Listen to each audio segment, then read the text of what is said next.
Hello friends, welcome to Krishna home garden. Friends, இன்னைக்கு நம்ம சேனல்ல ஒரு சூப்பரான ஒரு சமையல் ரெசிபி தான் பார்க்க போறோம். இது வந்து இப்போ நீங்க பார்த்துட்டு இருக்கிறது முந்திரி பருப்பு குருமா, அதாவது பச்சை முந்திரியில செஞ்ச குருமா. ரொம்பவே டேஸ்டான ஒரு ரெசிபி, குழந்தைங்க கூட ரொம்ப விரும்பி சாப்பிடுவாங்க. ரொம்பவே சத்துள்ள ஒரு முந்திரி பருப்பை வச்சு நம்ம செய்ய போறோம். வாங்க வீடியோக்குள்ள போலாம். ஃப்ரெண்ட்ஸ், பச்சை முந்திரி குருமா செய்ய தேவையான பொருட்களை நம்ம பார்த்துடலாம். இது வந்து சின்ன வெங்காயம், இதை வந்து கட் பண்ணி வச்சிருக்கோம். இது பூண்டு, தக்காளி, காஞ்ச மிளகாய், பொட்டுக்கடலை எல்லாம் எந்த அளவு இருக்குன்னு நீங்கள் நல்லா கவனிச்சுக்கோங்க. தேங்காய் துருவி வச்சுருக்கோம். பக்கத்தில் இஞ்சி, 1 ஸ்பூன் பெருஞ்சீரகம், 1 ஸ்பூன் தனியா, 1/2 ஸ்பூன் கசகசா. இது வந்து தாளிப்பு போடுறதுக்காக வடகம். அடுத்தது இதில் சொல்லாத பொருள் எண்ணெயும் உப்பும் தேவையான அளவு. அடுத்தது பச்சை முந்திரி. இதை வந்து எப்படி ரெடி பண்ணணும் நாங்கள் வீடியோவில் சொல்கிறேன். இது வந்து தோலோடு இருக்கும். அந்த தோலை எப்படி நீக்கிறதுன்னு இந்த வீடியோவில் சொல்கிறேன்னா. ஃப்ரெண்ட்ஸ், வீடியோவில் நீங்கள் பார்த்துட்டு இருக்கிறது பச்சை முந்திரி. பச்சை முந்திரி இப்படி தான் இருக்கும். இது வந்து தோலோடு இருக்குது. இதை நம்ம வந்து நல்லா சுடு தண்ணியில் ஊற வச்சு உரிக்கணும். தோலை உரிச்சு எடுக்கணும். நீங்கள் பாருங்கள், நல்லா கொதிக்கிற தண்ணியில் ஒரு 10 நிமிஷம் போட்டிங்கன்னா இந்த மாதிரி நல்லா ஊறி வந்துடும். இப்போ இதை உரிச்சிங்கன்னா உள்ளே வந்து பருப்பு இந்த மாதிரி இருக்கும். உங்களுக்கு காமிக்கிறதுக்காக நான் இதை எடுத்து வச்சுருக்கேன். இது வந்து நல்லா சுடு தண்ணியில் போட்டு ஊற வச்சுருக்கோம். ஒரு 1/4 மணி நேரம் நல்லா ஊறி இருக்கு. நல்லா சூடான தண்ணியில் போட்டிங்கன்னா இந்த மாதிரி ஊறி தோல் உரிக்கிறதுக்கு ஈஸியாக வந்துடும். அதை உரிச்சிட்டிங்கன்னா உள்ளே இந்த மாதிரி இருக்கும். இதை நம்ம எடுத்து வச்சுக்கலாம். ஃப்ரெண்ட்ஸ், இப்போ இந்த பாத்திரத்தில் தான் நம்ம குருமா செய்ய போகிறோம். இது வந்து நல்ல கனமான பாத்திரம். இப்போ இதை ஸ்டவ் ஆன் பண்ணிக்கலாம். பாத்திரம் நல்லா சூடாயிடுச்சு ஃப்ரெண்ட்ஸ். இப்போ தேவையான அளவு எண்ணெய் சேர்த்துக்கலாம். இப்போ இதில் எண்ணெய் நல்லா சூடாயிடுச்சு. இப்போ தேவையான அளவு வடகம் சேர்த்துக்கலாம். பாருங்க, வடகம் நல்லா பொரிய ஆரம்பிச்சிருச்சு. இப்போ இந்த சின்ன வெங்காயமும் பூண்டும் சேர்த்துக்கலாம். சின்ன வெங்காயம் வந்து ஒரு 2 இருக்கிற அளவுக்கு கட் பண்ணி வச்சிருக்கோம். இதை நல்லா போட்டு வதக்கிக்கலாம். இந்த மாதிரி சின்ன வெங்காயம் இருக்குன்னா இது குறுக்கு வாட்டத்தில் கட் பண்ணணும். இந்த மாதிரி 2 கட் பண்ணி போட்டால் போதும். ஏன்னா நம்ம குறிப்பாக வெங்காயத்தை கட் பண்ணுற விதத்துலேயும் கூட டேஸ்ட் மாறுபடும். நல்லா வதக்கிக்கலாம். பாருங்க ஃப்ரெண்ட்ஸ், போதுமான அளவு வெங்காயமும் பூண்டு வதங்கிடுச்சு. இந்த ஸ்டேஜில் தக்காளி சேர்த்துக்கலாம்.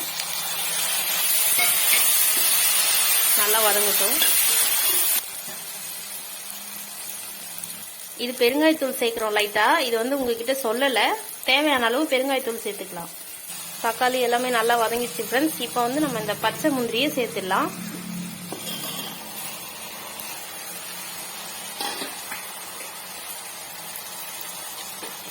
முந்திரியை போட்டுட்டு நல்லா கிளறி வச்சுட்டு நம்ம அரைச்சி வச்சிருக்க மசாலாவை சேர்த்துருவோம். ஃப்ரெண்ட்ஸ், முந்திரியை போட்டு நல்லா கலக்கி விட்டுட்டோம். இப்போ வந்து இந்த அரைச்சி வச்சிருக்க மசாலாவை சேர்க்க போகிறோம். இந்த மசாலாவை நான் எப்படி அரைச்சேன்னு உங்களுக்கு இப்போ அடுத்தது பார்க்கலாம். ஃப்ரெண்ட்ஸ், இப்போ குருமாவுக்கு தேவையான பொருட்கள்லாம் அரைக்க போகிறோம். மசாலா அரைச்சி தயார் பண்ண போகிறோம். அதுக்கு ஃபர்ஸ்ட் இந்த ட்ரையான பொருட்கள்லாம் ஃபர்ஸ்ட் போட்டு அரைச்சிடலாம். இப்போ இதையும் போட்டு அரைச்சிடலாம்.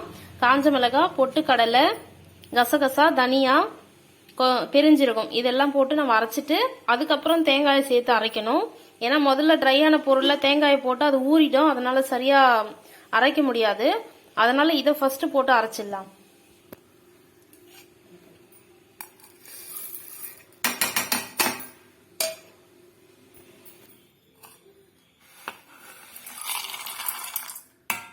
இப்போ இது எல்லாத்தையும் நம்ம அரைச்சிட்டு அதுக்கப்புறம் தேங்காய் போட்டு அரைக்கலாம். பாருங்க ஃப்ரெண்ட்ஸ், நம்ம போட்ட பொருள்லாம் நல்லா பவுடர் ஆயிடுச்சு. இதுக்கப்புறம் நம்ம தேங்காயும் இஞ்சியும் சேர்த்து அரைச்சிடலாம். பாருங்க, நம்ம போட்டிருக்க பொருள்ல ஒரு 1/4 டீஸ்பூன் மஞ்சள் தூள் போட்டிருக்கோம். அது வாசனைக்காக. இப்போ வந்து தேங்காயும் இஞ்சியும் சேர்த்து அரைச்சிடலாம்.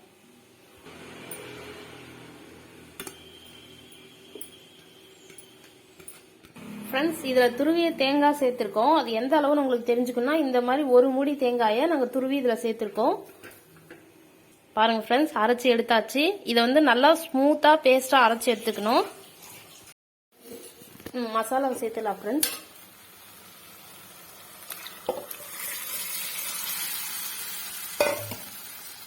மசாலாவை போட்டாச்சு ஃப்ரெண்ட்ஸ். இப்போ தேவையான அளவு உப்பு சேர்த்துக்கலாம்.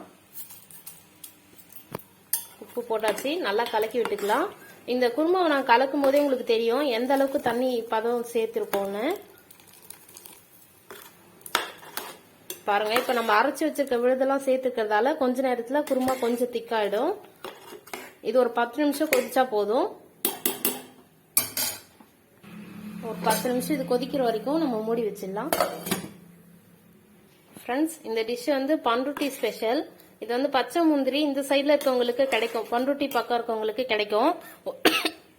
இந்த பச்சை முந்திரி கிடைக்காத பட்சத்துல நீங்க இதை வந்து உருளைக்கிழங்கு வச்சும் செய்யலாம். இதே சேம் மசாலா தான், எல்லாமே ஒண்ணுதான். ஆனா முந்திரிக்கு பதில் உருளைக்கிழங்கு சேர்த்துக்கணும். உருளைக்கிழங்க வந்து நல்லா வேக வச்சு அதோட தோலை நீக்கிட்டு இந்த முந்திரி பருப்போட அளவுக்கு சின்ன சின்னதா கட் பண்ணி இதுல சேர்த்துக்கலாம். சேம் மசாலா தான், இதே டேஸ்ட் தான் வரும். இது வந்து பச்சை முந்திரி வச்சுதான் செய்யணுமா இல்ல நம்ம பருப்பு வாங்குற பருப்பை சேர்த்துக்கலாம்னா இது வந்து பச்சை முந்திரியில தான் இந்த டேஸ்ட் வரும். ஏன்னா அந்த முந்திரி பருப்பெல்லாம் நல்லா ரோஸ்ட் பண்ணி தான் அது ஒரு ப்ராசஸ் பண்ணி தான் வரும் நம்மளுக்கு சேல்ஸுக்கு. அதனால இந்த பச்சை முந்திரியோட டேஸ்ட் அதுல கிடைக்காது. ஆனா மளிகை கடைகள்ல கேட்டீங்கன்னா இந்த மாதிரி குருமாக்குனே தோலோட இருக்கக்கூடிய முந்திரி கொடுப்பாங்க. அந்த முந்திரி கிடைச்சா வேணா நம்ம இது மாதிரி செஞ்சுக்கலாம். ஃப்ரெண்ட்ஸ், இந்த குருமா சாதத்துக்கு ரொம்ப சூப்பரா இருக்கும், சாதத்தோட சேர்த்துக்கலாம்.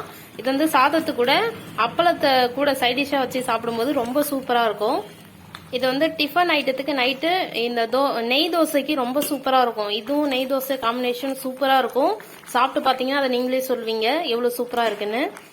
ஃப்ரெண்ட்ஸ், 10 நிமிஷம் ஆயிடுச்சு. இப்ப திறந்து பார்க்கலாம். இது வந்து நீங்க ஸ்லோ ஃப்ளேம்ல வச்சுக்கோங்க, ரொம்ப அதிகமான அனல் இருந்தா அடி பிடிச்சிடும். அப்புறம் இது வந்து நல்ல கனமான பாத்திரம், அதனால இது அடி பிடிக்காது. நீங்க செய்யற பாத்திரத்தை பொறுத்து நீங்க அதை கவனிச்சுக்கணும். பாருங்க, நல்ல திக்னஸ் வந்துருச்சு. இந்த அளவு இருந்தா போதும். இப்ப நம்ம ஸ்டவ் ஆஃப் பண்ணிக்கலாம்.